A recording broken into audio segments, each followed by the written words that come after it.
गुल प्लाजा के हवाले से अपडेट दें कि 30 घंटे बाद भी आग पर काबू नहीं पाया जा सका। आग पर 90 से 95% तक काबू पाया है। कूलिंग में वक्त लगेगा, ऐसा कहना है तर्जुमान रेस्क्यू का। 7 लाशें और कुछ इंसानी अज़ाब मिले हैं। रेस्क्यू ने कुछ देर कबल 4 लाशें भी निकाली हैं। रेस्क्यू टीमें इमारत में 2 इतराफ से दाखिल हो गई हैं, ऐसा कहना है मेयर कराची का। अहम खबर से आपको आगाह करे हैं गुल प्लाजा आतिशज़दगी के हवाले से कि 30 घंटे बाद भी आग पर मुकम्मल काबू नहीं पाया जा सका। तर्जुमान रेस्क्यू का कहना है कि आग पर 90 से 95% तक काबू पा लिया गया है। कूलिंग में वक्त लगेगा। मजीद तफसीला जानते हैं जाए हादसा पर मौजूद शाहनवाज कादरी से। जी शाहनवाज कादरी, अपडेट कीजिएगा, ताज़ा सूरत हाल क्या है? बिल्कुल यही सूरत हाल है कि यहाँ पर अब कूलिंग का अमल जारी है और अब तक जो लाशें निकाली गई हैं उसकी तादाद जो है 8 हो चुकी है और एक लाश को जो टुकड़ों के ज़रिए निकाला गया है, तो टोटल जो है 8 लाशें यहाँ से निकाली जा चुकी हैं। और यहाँ पर जो सामने की जानिब है, जो फ्रंट का हिस्सा है, वहाँ पर कूलिंग का अमल ख़त्म कर दिया गया है और बैक साइड पर इस वक्त एक गाड़ी जो है कूलिंग कर रही है, पानी मार रही है। यहाँ पर जो एहलकार हैं वो भी अब रेस्ट कर रहे हैं और जो काम है वो अब रोक दिया गया है तकरीबन। और जो अब दूसरा काम जो यहाँ के काम बताते हैं कि वो किया जा रहा है, वो अंदर मार्केट के अंदर जाने की कोशिश की जा रही है और देखा जा रहा है कि सामने की जाने में अगर कोई ऐसे शवाहिद मिले, इंसानी लाश मिले तो उसको निकाला जाए। तो इसी जो सिलसिले के अंदर अब तक जो है लाशें निकाली जा चुकी हैं और यहाँ पर जो कहा जा रहा है कि सुबह होते ही जो है काम को मज़ीद तेज़ किया जाएगा। तो ये कूलिंग का अमल चलता ही रहेगा और जब मुकम्मल तौर पर बिल्डिंग ठंडी हो जाएगी और अंदर जाने का रास्ता बनेगा तो मुमकिन तौर पर मज़ीद जो है यहाँ पर लाशें निकाली जा सकेंगी। जी अच्छा, ये भी बताइएगा कूलिंग का अमल कितनी देर जारी रहेगा? देखिए, कूलिंग का अमल जो है 2 से 3 दिन जारी रहता है और ऐसी बड़ी आग के अंदर जब तक बिल्डिंग मुकम्मल ठंडी ना हो जाए उस वक्त तक कूलिंग चलती ही रहती है। यहाँ पर पानी की शॉर्टेज हमने देखी थी, लेकिन अब जो है सूरत हाल ये है कि जो अगला हिस्सा है जो वहाँ पर कूलिंग मुकम्मल हो चुकी है और जो बैक साइड है वहाँ पर पानी मारा जा रहा है। जो बिल्डिंग का जो अक्सरियत हिस्सा है वो मुनद्दिम हो चुका है और कुछ हिस्सा बाकी रह गया है। उसके अंदर जो है आग बताया जा रहा है कि अंदर जो पॉकेट्स के अंदर आग है, कुछ दुकानों के अंदर आग है और अगर उस पर पानी मारा जाता है तो दोबारा जो है आग भड़क उठती है। लेकिन जो सामने का हिस्सा है, अच्छी बात यह है कि अब दोबारा यहाँ पर जो है आग नहीं आग दोबारा नहीं लग रही है और यहाँ पर पानी मारा भी जा चुका है और ठंडा भी किया जा चुका है और अब पिछला हिस्सा रह गया है जहाँ पर जो है कूलिंग चल रही है। अच्छा, 8 में से कितनी लाशों की शनाख्त अभी तक हो चुकी है? देखिए, अभी तक जो लाशें हैं उनकी शनाख्त का सिलसिला अब तक नहीं हो सका है। इब्तदाई तौर पर 3 जो लाशें निकाली गई थी जिसमें एक सरफराज भी था, उनकी जो शनाख्त कर ली गई थी, लेकिन अब जो लाशें निकाली जा रही हैं उनकी हालत ऐसी नहीं कि उनकी शनाख्त की जा सके। इसी वजह से जो शनाख्त CPLC की जानिब से जो एक कैंप लगाया गया है सिविल अस्पताल ट्रॉमा में, जहाँ पर DNA जो है जमा किया जा रहा है ताकि अगर जो लाश निकलती है, अगर कोई क्लेम करता है तो उसको क्रॉस मैच करने के बाद जो है उसकी शनाख्त की जा सकेगी। तो यहाँ पर जो अभी लाशें निकली हैं उनकी हालत ऐसी नहीं कि उनको शनाख्त किया जा सके। कि जैसे कि मैंने आपको बताया था कि जो एक लाश मिली है वो टुकड़ों के अंदर मिली है और मुकम्मल तौर पर जली हुई लाश है, तो उसको शनाख्त करना जो है पॉसिबल नहीं होगा और इसीलिए तमाम लाशों का DNA लिया जाएगा और DNA के ज़रिए जो है उनकी शनाख्त हो सकेगी। अच्छा, ये भी बताइएगा कि आग मुकम्मल तौर पर अब बुझ चुकी है, मुकम्मल काबू पा लिया गया है इस पर?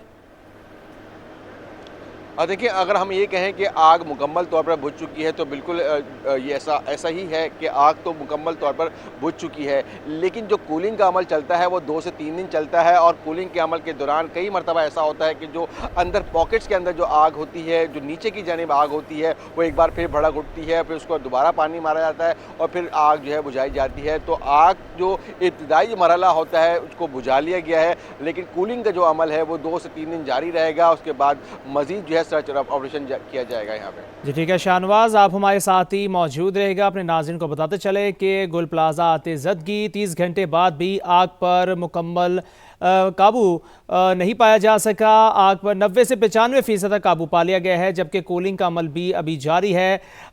7 लाशें और कुछ इंसानी अज़ाब मिले हैं, ऐसा कहना है तर्जुमान रेस्क्यू का। और मेयर कराची भी वहाँ पर आए और उनका कहना था कि रेस्क्यू ने कुछ देर कबल 4 लाशें निकाली हैं। उन्होंने मजीद कहा कि रेस्क्यू टीमें इमारत में 2 इतराफ से दाखिल हो गई हैं। गुल प्लाजा आतिशज़दगी इमारत के सामने वाले हिस्से में कूलिंग का अमल मुकम्मल है।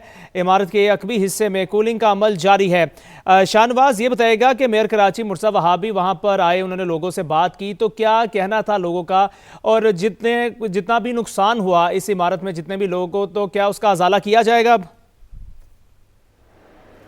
देखिए, हमने माजी में देखा है कि जब सदर के अंदर आग लगी थी तो यही जो है रवैया अख्तियार किया गया था। जो वहाँ के दुकानदार थे और जो इंतज़ामिया थी, उनका ये कहना था कि जो उनको कंपनसेट किया जाए। तो हुकूमत की जानिब से, जो वफाक की जानिब से उनको कंपनसेट किया गया था, उनकी दुकानें बनाकर दी गई थी। तो यहाँ भी जो ताजिर हैं वो उम्मीद कर रहे हैं कि जो हुकूमत है वो उनकी मदद करेगी और इस मार्केट को दोबारा बनाने में जो है वो अपने पैसा लगाएगी और जो सरमायाकारी करेगी। लेकिन जो यहाँ पर मेयर कराची आए थे तो उस वक्त दुकानदार खासे मुश्तइल थे, उनका खासा गुस्सा था और इस बात का गुस्सा था कि जो आग लगी उस वक्त वो यहाँ पर मौजूद नहीं थे और तकरीबन 24 घंटे के बाद वो यहाँ पर पहुँचे थे। तो मेयर कराची की जानिब से कहा गया था कि वो उनको तनहा नहीं छोड़ेंगे और हर मुमकिन मदद की जाएगी। लेकिन ये ज़मानी जमा खर्च होगा या वाकई कुछ वो करना चाहते हैं तो ये तो आने वाला वक्त बताएगा। लेकिन अरबों रुपए मालियत का यहाँ पर सामान था और जो दुकानें थी उसको बनाने के लिए वफाक को आगे आना होगा, हुकूमत को आगे आना होगा। अच्छा शाहनवाज, ये बताइएगा कि तीसरी मंजिल से जो बताया जा रहा था कि एक शख्स शायद वहाँ पर मौजूद है जिसने टॉर्च भी मारी और उसके बाद रेस्क्यू की टीमें भी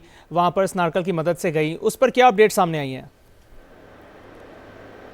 देखिए, जो टॉर्च मारने वाला जो मामला था उसमें जो मज़ीद अपडेट ये सामने आई है कि जो लाइट थी वो एक कुछ टॉर्च लाइट थी और जो टॉर्च जो पर पानी मारा जा रहा था तो वो टॉर्च जो है आगे और पीछे हो रही थी, जिस वजह से ऐसा लग रहा था कि यहाँ पर कोई लाइट है और वो मूव कर रही है। और जो तर्जुमान की जानिब से जो है, जो केएमसी के तर्जुमान है, उनकी जानिब से वो तस्वीरें भी जारी की गई हैं कि एक लाइट है जिसके अंदर जो है शेड मारा लाइट मारी जाए तो उसको मज़ीद जो है चमक उठती है। तो वो कुछ और मामला था और जो अंदर कोई शख्स नहीं था और इसी वजह से जो है ऑपरेशन जो है फौरी तौर पर किया गया था कि अगर कोई वाकई अंदर जिंदा होता तो उसको फौरी तौर पर निकाल लिया जाता। जी ठीक है, बहुत शुक्रिया शाहनवाज कादरी। वक्तन फ़वक्तन हम आपसे अपडेट्स लेते रहेंगे। अपने नाज़रीन को बताते चलें कि गुल प्लाजा आतिशज़दगी 30 घंटे बाद भी आग पर मुकम्मल काबू अभी तक नहीं पाया गया। कुछ देर के लिए ऑपरेशन रोका गया है, बाद में दोबारा स्टार्ट किया जाएगा। चारों तरफ से बस चुका हूँ। गुल प्लाजा में बहुत खतरनाक किस्म की आग लगी, मेरा निकलना बहुत मुश्किल हो गया है। मुझसे कोई गलती होता है को माफ कर देना। क्या अल्लाह, अरे दरवाजा तोड़ो। अली भाई बाहर आ गए, आग अंदर आ गई, खिड़की तोड़नी पड़ेगी। अली भाई यहाँ पे आ गए। ऑडियो मैसेज में खवातीन और बच्चों की चीखों पुकार भी सुनी जा सकती है। दुकानदार के अहले खाना को भेजे गए आखिरी पैगाम में या अल्लाह का विर्द भी सुना गया। दुकानदार का कहना था कि मेरा निकलना मुश्किल हो गया, मुझसे गलती हुई तो माफ करना। प्लाजा में बहुत खतरनाक किस्म की आग लग चुकी है। दुकानदार ने यह फरियाद की, दुकानदार ने दुहाई दी, मैं चारों तरफ से फंस चुका हूं। आग लगने के दौरान अंदर मौजूद दुकानदार का ऑडियो मैसेज सामने आ गया। MA जिन्ना रोड के करीब गुल प्लाजा में आतिशज़दगी का वाकया। आग लगने के दौरान अंदर मौजूद दुकानदार का ऑडियो मैसेज सामने आ गया। अस्सलाम वालेकुम। मैं चारों तरफ से बस चुका हूँ। गुल प्लाजा में बहुत खतरनाक किस्म की आग लगी, मेरा निकलना बहुत मुश्किल हो गया है। मुझसे कोई गलती होता है को माफ कर देना। क्या अल्लाह, अरे दरवाजा तोड़ो। अली भाई बाहर आ गए, आग अंदर आ गई, खिड़की तोड़नी पड़ेगी। अली भाई यहाँ पे